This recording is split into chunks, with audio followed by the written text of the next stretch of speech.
Media సోదరులకు నమస్కారం. ఇవాళ కవిత గారు మీడియా ముఖంగా మాట్లాడినటువంటి మాటలని తీవ్రంగా ఖండిస్తున్నాను. ఆమె తనకు తాను ఒక తెలంగాణ ఉద్యమకారిని చెప్పుకోవడానికి అర్హత ఉందా లేదా అని ఆమె ఆత్మపరిశీలన చేసుకోవాల్సినటువంటి అవసరం ఉంది. ఎందుకు ఈ మాట చెప్తున్నానంటే, జయ జయ హే తెలంగాణ అనేది అందశ్రీ గారు రాసినటువంటి, ఒక దళితుడిగా తను రాసినటువంటి ఆ పాట, తెలంగాణ ఉద్యమంలో ఆ పాట లేనిది ఎక్కడా కూడా, ఈవెన్ ఒక చిన్న మీటింగ్ కానీ ఆ ధూమ్ధామ్ కానీ ఏదీ లేదు. ప్రతిదీ కూడా ఆ పాటతోనే మొదలయ్యింది, ఆ పాటతోనే ఎండ్ అయ్యింది. అలాంటి పాటకి తెలంగాణ ఏర్పడ్డ తర్వాత 9.5 సంవత్సరాల కాలం మీరు అధికారంలో ఉండి ఏ ఒక్కనాడు కూడా దాని గురించి ఆలోచించలేదు, గుర్తించలేదు. ఎందుకు అనంటే, ఒక దళితునికి గుర్తింపు దక్కుతుంది, ఒక దళితుని పాటకి పట్టం కట్టాల్సినటువంటి పరిస్థితి ఏర్పడుతుందని మీరు చూసినటువంటి చిన్న చూపుకే ఇవాళ నేను ఈ మాట చెప్పాల్సినటువంటి పరిస్థితి ఏర్పడింది. దళితులంటే మీకు ఏనాడు కూడా గౌరవం లేదు. ఒక సిఎల్పి నాయకుడిగా దళితుడు ఉంటే కూడా జీర్ణం చేసుకోలేకపోయినారు.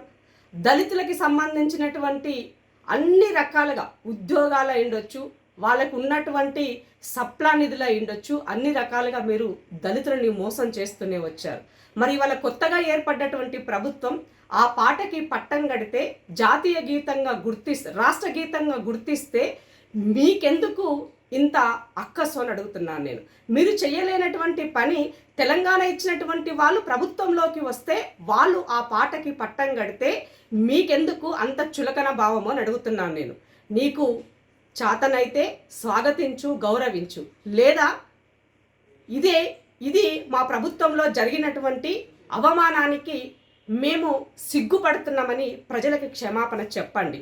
లేదు, అది చెప్పకపోగా మీకు నచ్చినట్టుగా మాట్లాడితే తెలంగాణ ఉద్యమకారులు ఎవరు ఊరుకోరని ఈ సందర్భంగా గుర్తు చేస్తూ, దళితులు ముఖ్యంగా ఇది గుర్తుంచుకోవాల్సినటువంటి విషయం. ఇవాళ దళితులని పూర్తిగా అన్ని రకాలుగా మోసం చేసి నయవంచన చేసిన ప్రభుత్వము టీఆర్ఎస్ ప్రభుత్వం. ఇవాళ కొత్తగా ఏమంటారు, కూలి రాగాలు తీస్తూ ఏదో పొలిటికల్గా మేము పబ్బం గడుపుకోవాలా, ఏదో ఒక స్టేట్మెంట్ ఇవ్వాలన్న ఉద్దేశంతో మీరు మాట్లాడితే నలుగురి ముందు పలుచనవుతారు కవితమ్మని గుర్తు చేస్తున్నా. ఇక రెండో విషయం, డీజీపీ గారి గురించి. అంటే తెలంగాణ ప్రభుత్వంలో డీజీపీగా అత్యధిక కాలం కొనసాగినటువంటి మహేందర్ రెడ్డి గారు ఇవాళ ఏర్పడ్డటువంటి కాంగ్రెస్ ప్రభుత్వంలో తనని టీఎస్పీఎస్పీ చైర్మన్గా ఏర్పాటు చేస్తే, అతని పట్ల ఏర్పాటు 2 వారాలు కూడా కాలేదు, అతని పట్ల ఒక అడ్వకేట్ ద్వారా 1,00,000 కోట్ల రూపాయలు అవినీతి చేశారని చెప్పేసి మీరు ఆరోపణలు వచ్చాయి. ఈ ఆరోపణల నేపథ్యంలో జ్యుడిషియల్ ఎంక్వైరీ మేము కోరుతున్నాం, అవసరమైతే గవర్నర్ని కూడా కలుస్తామని కవిత గారు చెప్పారు. అంటే మీ ప్రభుత్వంలో డీజీపీగా చేసినటువంటి వ్యక్తి 1,00,000 కోట్ల అవినీతి చేసిండు ఒక్క డీజీపీ అంటే, మరి ఆ ముఖ్యమంత్రిగా ఉన్న ఆ కుటుంబంలో అందరూ మంత్రులుగా ఉండి, ఎంపీలుగా ఉండి, ఎమ్మెల్సీలుగా ఉండి, మరి మీ కుటుంబ సభ్యుల యొక్క వాటా ఇంకా డబుల్ త్రిపుల్ ఉన్నదని మీరు చెప్పకనే చెప్పినారు. అవినీతి చేసినట్టు మీరు ఒప్పుకుంటున్నారు. కాబట్టి నేను కాంగ్రెస్ ప్రభుత్వానికి, ఇప్పుడున్నటువంటి ప్రభుత్వానికి ఒకటి రిక్వెస్ట్ చేస్తున్నారు రేవంత్ అన్నకి, మీరు ఇమీడియట్గా ఈ దొంగల ముఠా పైన సిబిఐ ఎంక్వైరీ చేయాలని చెప్పేసి నేను డిమాండ్ చేస్తున్నా. కవితమ్మనే ఒప్పుకుంది కాబట్టి జ్యుడిషియరీ ఎంక్వైరీ చెయ్యాలని చెప్పేసి ఆమె మిమ్మల్ని డిమాండ్ చేస్తుంది. కాబట్టి మీరు ఇమీడియట్గా వీళ్ళపైన కూడా జ్యుడిషియరీ ఎంక్వైరీ కాదు, ఎందుకంటే అది మొదట జ్యుడిషియల్ పోస్టు, బట్ వీళ్ళు ఇవాళ అధికారంలో లేరు, మంత్రి పదవులు అనుభవించినటువంటి వాళ్ళు, కర్త కర్మ క్రియ అయినటువంటి తండ్రి, కొడుకు, కూతురు, అల్లుడు, ఇంకో కొడుకు, వీళ్ళందరి పట్ల, వాళ్ళ ఆస్తుల పట్ల పూర్తిగా మీరు ఎంక్వైరీ చేయాలని, వీళ్ళపైన సిబిఐ ఎంక్వైరీ కోరాలని చెప్పేసి నేను డిమాండ్ చేస్తున్నాను. త్వరలోనే ఇలా చిట్టా అంతా కూడా బయట పెడతారని ఆశిస్తున్నాను.